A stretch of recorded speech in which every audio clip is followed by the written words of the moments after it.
Então, primeiro ponto que a gente vai deixar claro. Ora, quando a gente for falar de holding, então, a gente vai estar falando de governança corporativa. A governança corporativa vai nos dar dois elementos. Primeiro, o cenário, né? A gente vai poder desenhar a questão dos 3 quadrantes, a operação, a família e o patrimônio, e a gente vai ter os 2 princípios de ação, basicamente a proteção. Primeira coisa que a gente tem que fazer para se proteger é definir quem é o inimigo.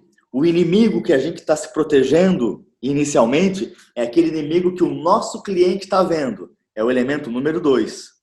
É o elemento da desconsideração da personalidade jurídica, aquela separação entre o patrimônio da pessoa física e o patrimônio da pessoa, da empresa, né? Da pessoa jurídica. O que é isso, então, de forma bem clara, bem simples? A desconsideração da PJ é a possibilidade do fundador vir a responder com seus bens pessoais pelas dívidas da empresa. Vendo isso, qual é a conduta que a gente está orientando, né? Que a gente percebe? O que se faz? A gente forma capital social com os bens imóveis, tá? Então, o elemento número 3 é a formação de capital social. Agora a gente está vendo com bens imóveis. Lá para frente nós vamos ver formação em dinheiro e formação de capital social com cotas, com ações de outras empresas. Maravilha? Só que o que a gente está falando então? Se é formação de capital social com os bens imóveis, nós estamos falando da holding patrimonial, aquele segundo conceito que nós já estudamos. Então o que acontece? Quando eu pego os bens imóveis do fundador, transfiro para uma pessoa jurídica, o fundador, o anterior dono dos imóveis, ele passa a ser detentor das participações societárias da empresa que recebeu os bens imóveis. Já vimos isso. Então, essas participações societárias, elas podem vir a responder pelas dívidas da empresa.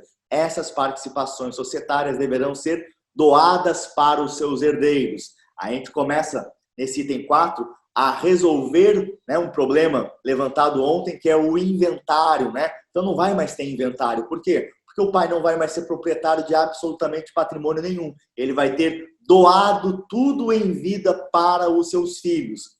Essa doação, pelo menos 2 características vocês vão lembrar. Incomunicabilidade e também a reversão, ok? São as 2 características da doação. São 6, essas 2 a gente lembra agora. E o 5º elemento vai ser o usufruto. Porque a incomunicabilidade é uma proteção contra os agregados, contra genros, contra noras. A reversão é uma proteção contra netos. E o usufruto é uma proteção contra filhos. Tudo bem? Número 1, governança corporativa. Governança corporativa vai nos dar um princípio de atuação para nos protegermos. A gente vai ter que detectar quem é o nosso inimigo. O nosso inimigo é a desconsideração da personalidade jurídica, aquela possibilidade que o dono da empresa tem de vir a responder com seus bens pessoais pelas dívidas da empresa. Para que isso não aconteça, o dono da empresa forma capital social com bens imóveis. Ele constitui a sua holding patrimonial.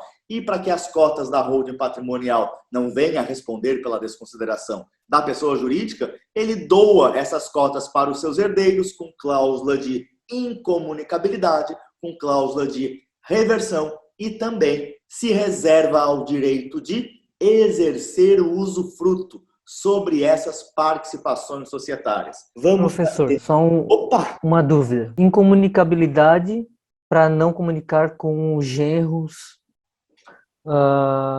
reversão contra netos e usufruto contra filhos. Isso, perfeito. Nós vamos ver um a um, tá? Falando da declaração de ajuste anual de quem doou, certo? Certo. A partir do momento os imóveis saíram, foram para a empresa, né? Foram para a holding. Aí ele vai ter o usufruto, ele vai ter a participação das cotas e vai ter o usufruto. Como fica esses imóveis na declaração de ajuste anual dele, esses direitos? Ele está falando do fundador, do dono da empresa. Do fundador, isso. Dos imóveis, né? Isso. Então, lá no item 3, tá? quando o fundador forma capital social com os bens imóveis, qual que é o reflexo da declaração de ajuste? Ele tem as cotas de participação. Entra as cotas e sai os imóveis. Isso, tá. E aí, ele tem cotas na empresa. E aí, o usufruto dele não fica registrado na declaração. Por enquanto, ainda não tem usufruto, porque ele é o proprietário das cotas. O usufruto vai acontecer após a doação. Ah, tá. Aí sai as cotas e entra. Isso, então vamos lá. Por isso que eu separei nesses 5 passos, tá? Então, vamos lá no passo 3. O fundador já deu os imóveis para a empresa e agora ele é detentor das cotas. Na declaração de ajuste anual está lá, 100 mil cotas no valor de R$1 cada uma do CNPJ número tal. Aí ele vai partir para o próximo passo, que é doar esta empresa para os seus herdeiros. Vai ter uma alteração contratual dizendo: o sócio Chico retira-se da sociedade, o sócio filho 1 e o sócio filho 2 entram na sociedade por ato não oneroso. Aqui a guia que TCMD paga, geralmente as juntas comerciais exigem essa guia que TCMD acompanhando. Nessa alteração contratual que nós vamos descrever essa doação, que um sócio saiu, que o outro entrou pelo ato não oneroso, a gente vai dizer que a doação se deu com incomunicabilidade, a gente vai dizer que a doação se deu com reversão, e a gente vai ter uma outra cláusula dizendo o seguinte: ainda foi instituído usufruto para quem está saindo sobre as cotas de quem está entrando. Vai estar escrito isso, tanto na alteração contratual, ou lá, se for uma SA, vai estar no livro de registro de transferência de ações.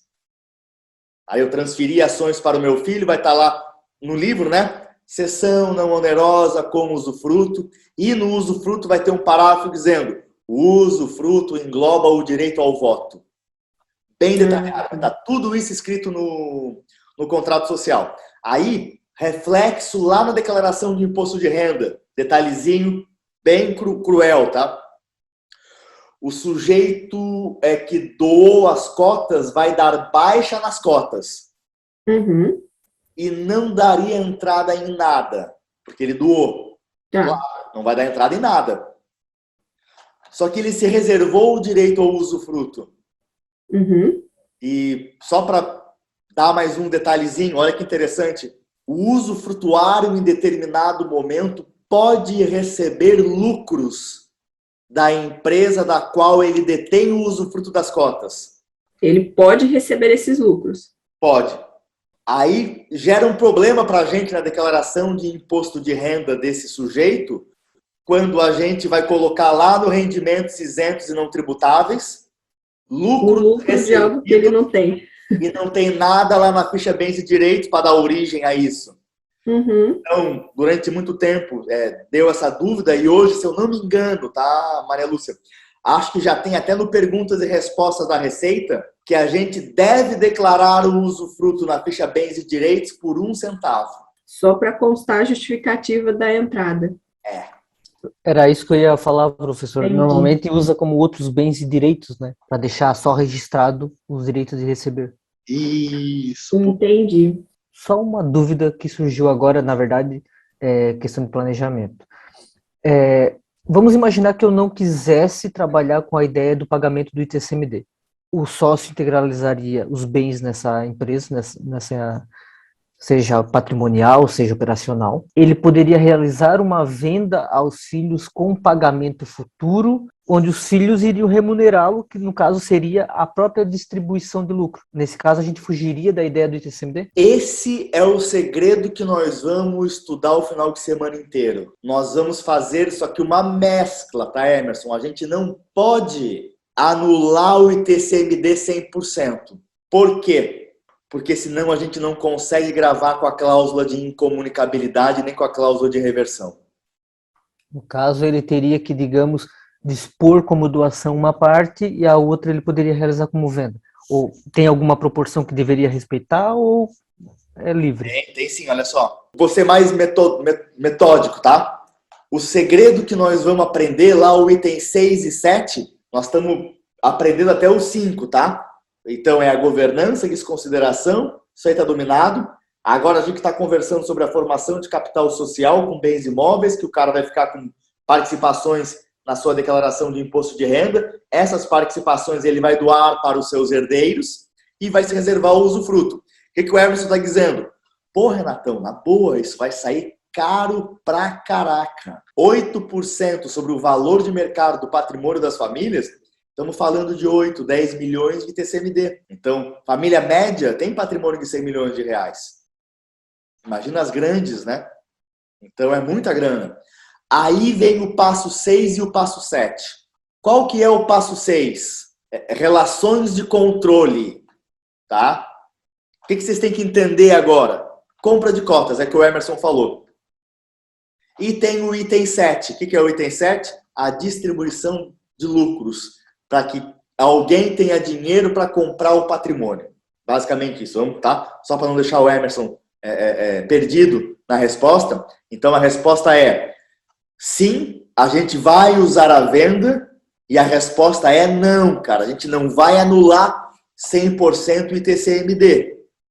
Por quê? Porque a gente tem que passar pela doação. Senão, olha que interessante. A filha do teu cliente é casada pelo regime da comunhão parcial de bens. Ela foi lá e comprou o patrimônio do pai, do fundador.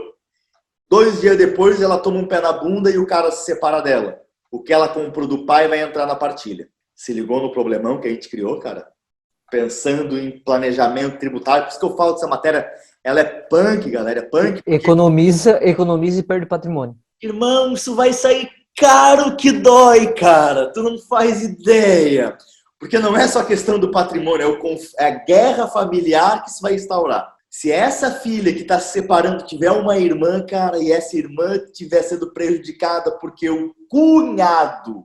Então, a gente não pode ser muito especialista no ITCMD, porque o que o Emerson fez? Pô, matou o ITCMD, planejamento tributário perfeito. Só que gerou um drama familiar, uma contingência. E o que acontece? O filho da mãe do Ricardão não se separa, cara. Ele vai jogando. Filha da mãe. Ele não quer pegar o patrimônio para ele e ele ter que trabalhar, cara. Ele tem que tocar o negócio, Ele quer ficar na ameaça, bicho. Ele, bicho, me trata bem, iate, viagem, dólar, tal, porque senão eu vou esculhambar com a vida de vocês. E é bem assim que funciona, tá? Se vocês acham que o Rei Croc é do mal, se vocês acham que aquele cara que trabalha é do mal, tem que ver o malandro, que não faz nada, só tem tempo para ficar conjecturando. Cruel. Tem vários livrinhos legais sobre. Eu tenho um ali que são guerras familiares das empresas de marca, por exemplo, de roupa. Não sei se as meninas aí gostam da Gucci. Essa eu acho até que tem filme no Netflix. Voltando, já me perdi todo. Lembrei. O Emerson comentou da compra. Pode sim, mas não podemos anular o ITCMD, porque o ITCMD comprova que teve doação. Tendo doação, teve incomunicabilidade. A gente não consegue gravar a de incomunicabilidade numa compra e venda. Estou comprando do meu pai com cláusula de incomunicabilidade. Não rola. Tem que ser por doação. Tudo bem? Testamento ou doação. É um instituto de direito sucessório.